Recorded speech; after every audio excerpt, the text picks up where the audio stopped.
Donald Trump is panicking, and he's now calling for a U.S. ground invasion of Kharg Island. Moments ago, he posted the following message. He writes that the United States will be hitting Iran, whose Navy, Air Force, radar, anti-aircraft, and all other forms of defense together with the most offensive capability are gone. Very hard tonight at some point in the not too distant future. We will be taking Kharg Island and all other oil infrastructure points and assume total control of their oil and gas markets, much like we have with Venezuela, which is working out brilliantly for both Venezuela and the United States. Thank you for your attention to this matter. Donald J. Trump. He then rushed to go on state regime media, which calls itself Fox, and they were asking him about blowing up water facilities and this ground invasion. And he just responded by saying the 2020 election was rigged. The 2020 election was rigged. I'll get to that in a moment. But, Donald Trump's been panicking, and so has the United States military, as we're now getting confirmation, visual confirmation, despite CENTCOM and the Trump regime's cover-up, that a U.S. long-range radar stationed at the Jabal al-Duncan in Bahrain remains ablaze right now. You can see right here this billion-dollar radar system now destroyed as a result of Iran's retaliatory strikes. You can see right here, look on the hill in the back, you can see that radar completely obliterated. Also, now that we're seeing the video and the visuals, Jordan, country of Jordan, got seriously hit in the morning. It looks like U.S. assets were hit there as well, major U.S. assets. As this one account says, look, the U.S. is saying Iranian missiles hit nothing important. But when you're seeing in this video over there, and we'll show you the B-roll, is Iranian missiles striking today show how 3 out of the 4 missiles penetrated the Patriot defenses and hit a key U.S. airbase over there in Jordan. So the Al Salt Air Base in Jordan was hit. The Ahmed Al Jabbar Air Base in Kuwait was hit. The Ali Al Salem Air Base in Kuwait was hit. The U.S. 5th Fleet headquarters in Bahrain was hit. And the Sheikh Issa Air Base in Bahrain was hit. Also, Iran now has fully set up major defenses around Kharg Island, as CNN reports. Iran spent months preparing for this ground invasion that Trump is now threatening. After U.S. strikes in March, Iran reinforced the island with additional troops, air defenses, and shoulder-fired surface-to-air missiles, those man pads. We know that I think China gave a lot of that technology to Iran as well. It also deployed anti-personnel and anti-armor mines, including along beaches where U.S. forces might land. So Donald Trump then calls state regime media to start spreading his threat that he's going to do a ground invasion. But then he also says, I want to do it tonight. I also think Iran wants to make a deal, but Iran loves the press they're getting. I'll show you this in a moment. He goes, Iran loves that they're getting such positive press. They have like great PR people in the United States. And so I speak to Iran all the time. They want to do a deal, but they love the press. He says that's one of the big issues. He also says, look, I want to do the invasion of Kharg Island tonight, but the American people, they can't stomach it. So I want to do it. I want invasion. American people, they're scared. So that's what I'm weighing right now. It's utterly deranged. But here, when he's asked about bombing water facilities in Iran, Trump goes on this bonkers rant, as Rupert puts it, about rigged elections. Just even the way, though, state regime media, Fox, tries to frame the softball to him, though. They're just like, so this is all part of your 5-dimensional chess, right? You knock out the water facility to send a message that we're not playing right. You're talking about war crimes, blowing up water facilities, the bloodlust on these horrible humans. You're blowing up water facilities so that people can't drink water, the people of Iran, and then you think that the people are going to support you? That makes sense to you? I guess if you're regime media, that's what you think. Here, let's play this clip. One of the hits yesterday, as our audience probably knows, is on a water facility. They were already running out of water. So if you can continue to blockade, and now you're taking down their eyes and ears, you're letting them know you're not playing games. And the rhetoric that's been coming out of them for the last 8 weeks really looks hollow today. Well, Brian, if you can hear me, I think you can. Yep. Mm-hmm. I will say that, first of all, you mentioned 2020. You're right, in 2020, I got more votes than anybody in history, Republican Party, and we got more votes, but the election was rigged. But in 2024, I really got more. We made it too big to rig. And but we did great in 2020. That was a rigged election. Then Trump goes, look, we could walk in there tomorrow. It'll be easy. We walk into Kharg. We set with just a small group of soldiers. They're finished. They're done. Their navy's destroyed. Their military's destroyed. They got nothing. They got nothing. We fly over Tehran every night. The guy lies about everything. When the U.S. is conducting these strikes, what we've seen that it seems that they're doing, the U.S. is hitting certain radar in the Strait of Hormuz because Trump's plan is that he thinks if you knock out some of the Iranian radar, some of the cargo ships and tankers, they can turn off their tracking systems and then try to sneak out in the middle of the night. And Trump brags like, we got out 100 million barrels of oil since the war began.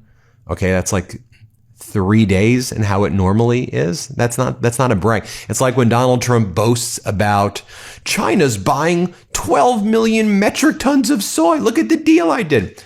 Yeah, without any of this chaos, they were buying 28 million metric tons under former President Biden. Trump just hopes that people conflate millions, billions, trillions, and it's all just like, and he just keeps on saying it. So you're like, good job, Donald. Anyway, let me show you what he says. Let's play it. We only have a minute left, but will there be more bombing tonight?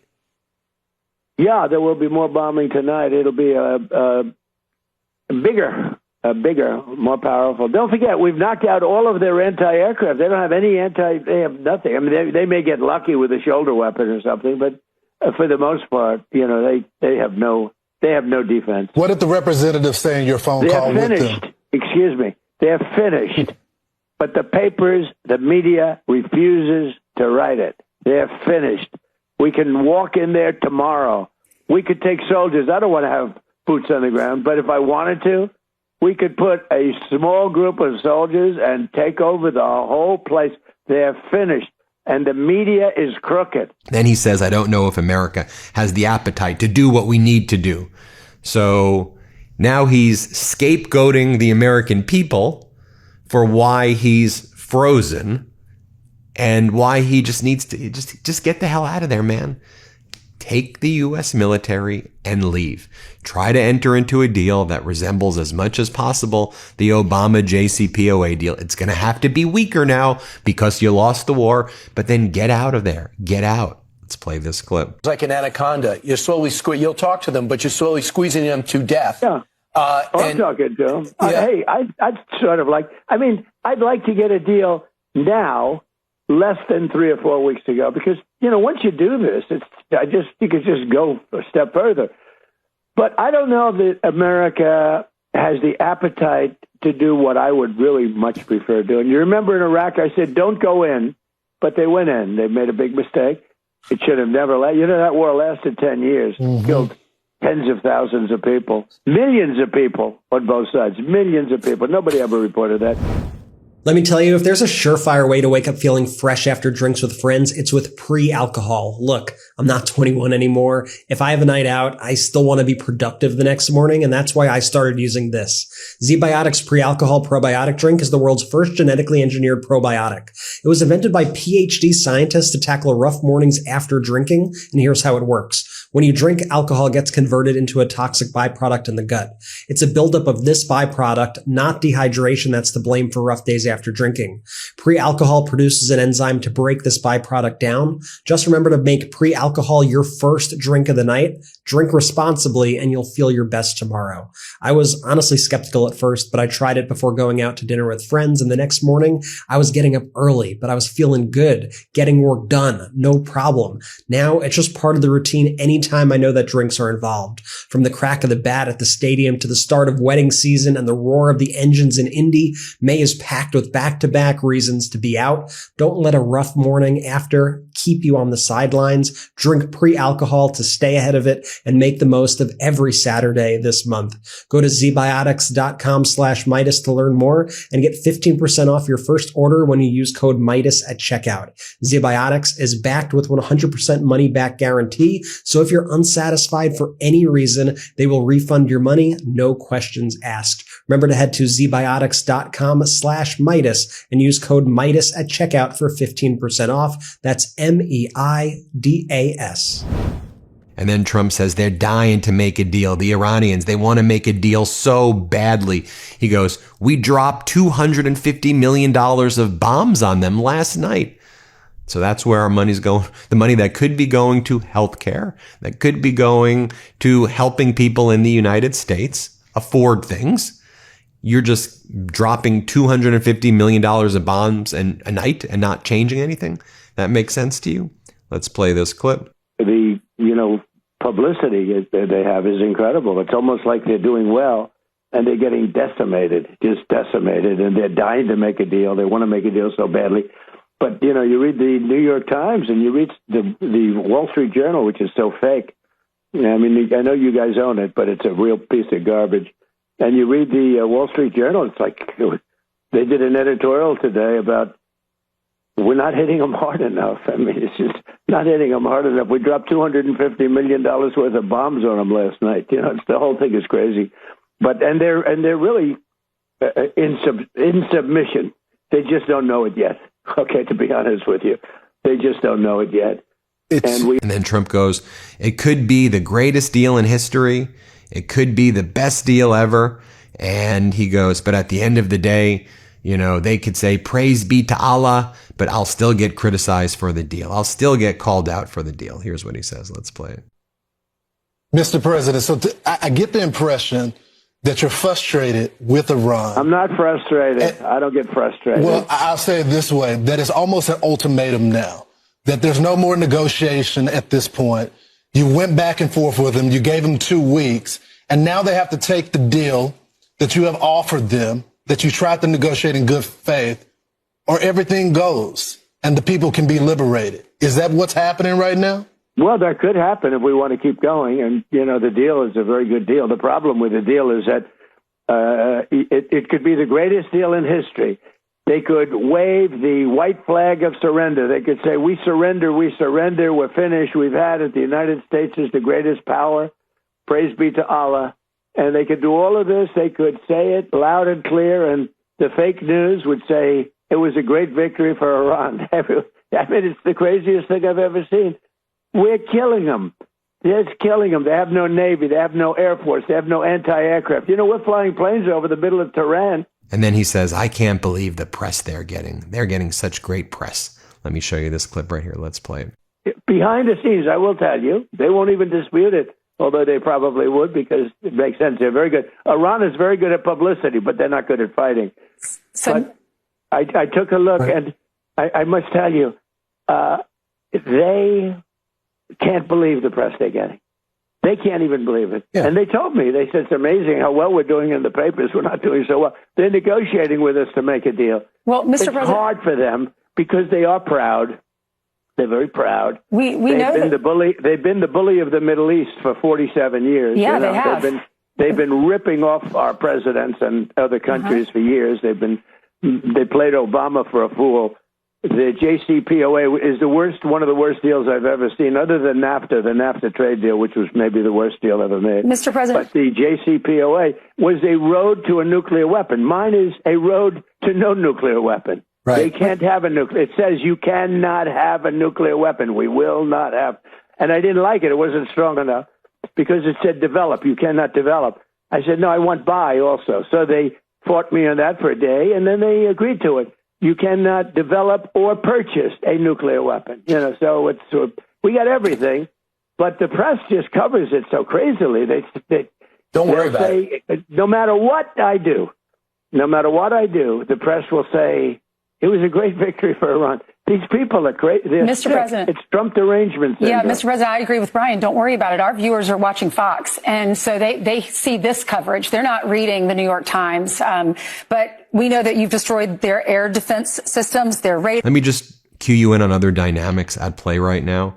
So European Union's number 2, Kaja Kallas, who's their chief foreign policy leader in the EU, having direct discussions right now with Foreign Minister Araghchi of Iran, because everybody knows, the U.S. can't be relied on for everything. So Europe involved in bilateral conversations with Iran. Also, the UAE, which has been one of like the United States' staunchest allies in the region. They entered into those Abraham Accords with Israel, and they've come under attack from Iran. And they, were someone who was always like, all right, we trust the U.S. security umbrella, even while other Arab nations have been giving up on it. The UAE and Iran had their first high-level face-to-face security meeting since the U.S. and Israel war against Iran began, signaling a move towards easing tensions after months of conflict. Despite viewing Iran as a regional threat, the UAE is increasingly prioritizing stability to protect its economy, financial sector, tourism industry, and major investments in oil and AI infrastructure. Iran has also an interest in improving its ties with the UAE. So Iran is further strengthening its cards and its position while the U.S. is out there weakening it. One more point I want to make. One of Iran's senior officials, a direct aide to the Ayatollah, Moshe Razi, writes, "The unhinged U.S. president imagined that bombs can get him out of the quagmire he himself created, but Iranian missiles will sink him even deeper into it. Washington must choose between accepting Iran's terms and losing the last shed of its credibility in the world." MB Ghalibaf, Iran's lead negotiator, posting, "Wrong strategies and impulsive decisions will reset the entire board for the worse, explode energy infrastructure and markets, and create an endless quagmire that you will be stuck in for years. You will see a different Iran." While CENTCOM, U.S. CENTCOM, right, once the strongest military entity out there, something that would always be a sober and serious voice. This is what they just posted. "The Strait of Hormuz remains open for transit." Strait of Hormuz is open. It's not open. And it is so embarrassing. That Admiral Brad Cooper, who runs CENTCOM, shame on that guy. Shame on that guy. While all of this is taking place, the Producer Price Index, PPI, rose 1.1% month over month. PPI, that means the wholesale inflation, is now 6.5% year over year. 6.5% more this year than last year. Then that gets passed on to consumers. So while we see CPI, consumer inflation, 4.2%, right? PPI, which is kind of an indicator of where CPI is going, is increasing about 1.1% every month. So what does that mean? That means at this rate, PPI by the end of the year could be close to 7%, maybe more. Maybe 8% rather, if it's 1% a month, PPI can be 10%, 12% by the end of this year. And what does that mean for inflation? That means inflation can be 6%. You could have 6% inflation, CPI inflation, and like 12% PPI. That's where this chart is going. And then by the end of Trump's term, we could be looking at, if this doesn't reverse, we could be looking at 12, 15, 20 Argentina style inflation. And that shouldn't be a shocker when Trump and Javier Milei and these guys, this is what they do. This is what they do, but that's where this is headed. Hit subscribe. Let's get to 7 million. Thanks for watching. Want to stay plugged in? Become a subscriber to our Substack at MeidasPlus.com. You'll get daily recaps from Ron Filipkowski, ad-free episodes of our podcast, and more exclusive content only available at MeidasPlus.com.